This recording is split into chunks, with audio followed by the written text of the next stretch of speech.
People are a very busy species. They wake up, drive to work, and go to sleep, all to repeat that cycle again the next day.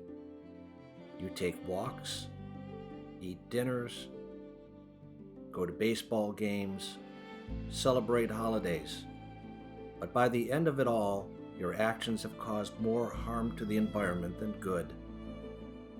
The daily hustle of life makes it difficult to be environmentally aware of our surrounding world. It is easy to say that you don't have that big of an impact on the damage to our ecosystem, but you're still contributing to the negative effects of pollution just by living in your home. Urban sprawl is a growing problem in even the smallest neighborhoods and impacts millions of Americans on a daily basis. The largest issue with urban sprawl is that housing developments are being built several miles away from stores and markets. This makes owning a personal automobile necessary for people to be time efficient and satisfy the instant gratification they increasingly desire. However, cars and trucks use fossil fuels to operate and release emissions into the atmosphere, which damages our environment and the organisms living in it. The United States alone is responsible for most of the world's urban sprawl, with 80% of land in America that homes are built on being located outside of urban areas. Housing developments tend to leapfrog, causing a lot of separation in areas of living and those of businesses. This means that people will be driving farther distances and spending more time in their cars, which are constantly pumping fossil fuel emissions into the atmosphere. These emissions contribute up to 75% of atmospheric pollution and harm animals that are traveling by throwing off their migration patterns. Additionally, the houses and developments have a very low density, with only a small number of residents in each building. This inefficient way of life results in wasted energy, especially in electricity and gas.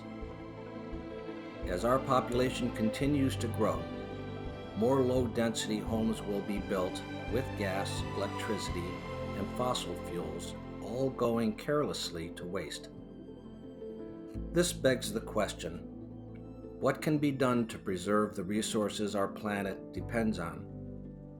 And how can we stop the pollution of a dying planet? One possible solution would be to eliminate the need for long-distance transportation. If living communities were closer to stores and workplaces, it would reduce the amount that people would have to travel, therefore releasing less fossil fuel emissions.